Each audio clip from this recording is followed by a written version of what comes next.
Assalamu alaikum dear students, how are you? Almost half of the chapter number 4 has been completed. Now today our topic is passage of molecules into and out of the cells. How molecules or ions or substances into and out of the cells to maintain the equilibrium inside cell as well as outside the cells by exchanging matter.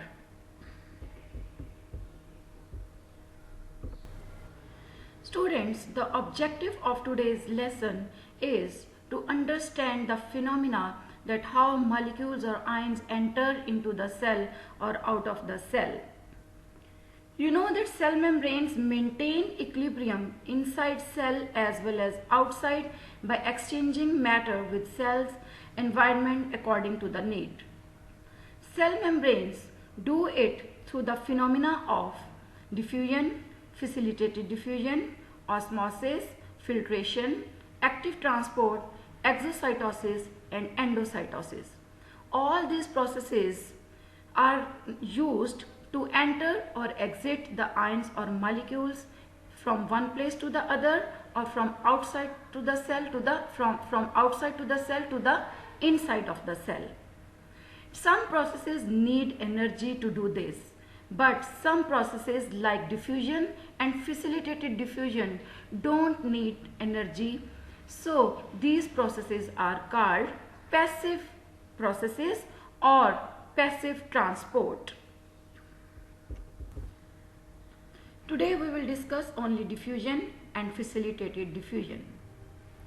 You know students that molecules of any substance are in continuously motion. Particles are never still. They move all the time until and unless they reach to the 0 degree centigrade, 0 degree Kelvin or minus 273 degrees centigrade.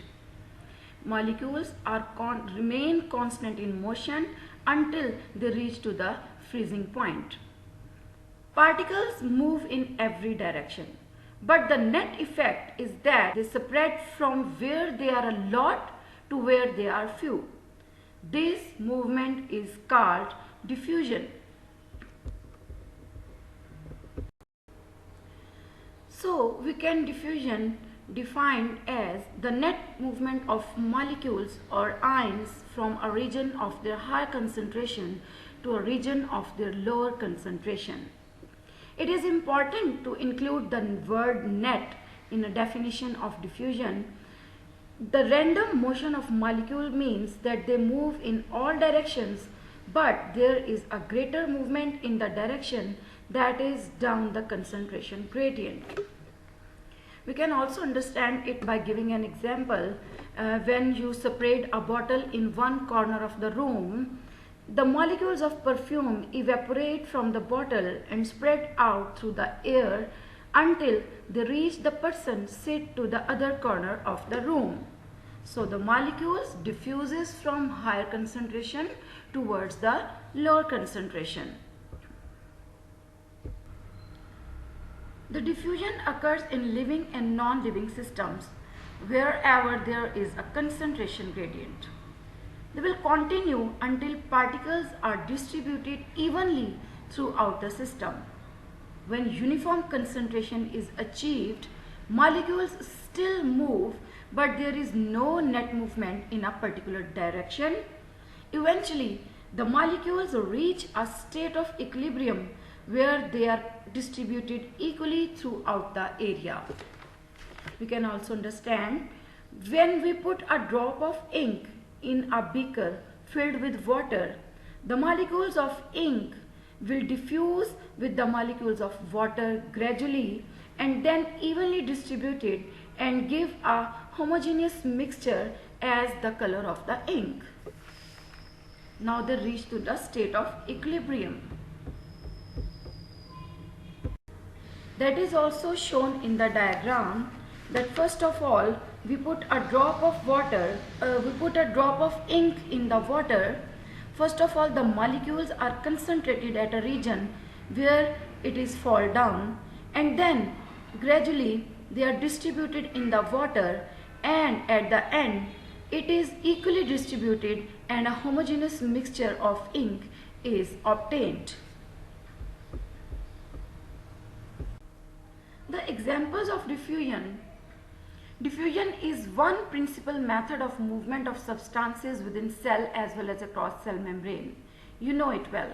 Now the examples are carbon dioxide, oxygen and glucose can cross cell membrane. In breathing, the carbon dioxide and expel out and oxygen entered in the body through the process of diffusion. Gas exchange in gills and lungs are the most common examples of diffusion. Movement of glucose molecules from small intestine into blood capillaries of villi is also an example of diffusion.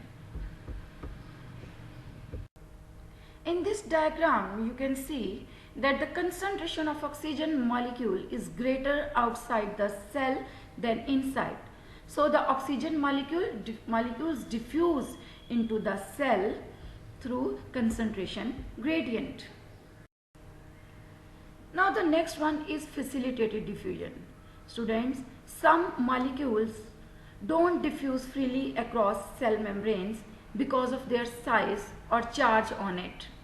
These molecules are taken into or out of the cells with the help of transport proteins present in cell membrane.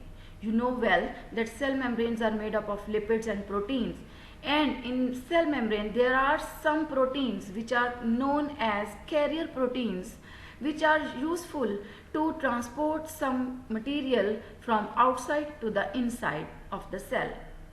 These proteins are also called carrier proteins. The rate of facilitated diffusion is higher than simple diffusion. Diffusion and facilitated diffusion both are passive transport because there is no expenditure of energy. So no need of energy is required in diffusion or in facilitated diffusion.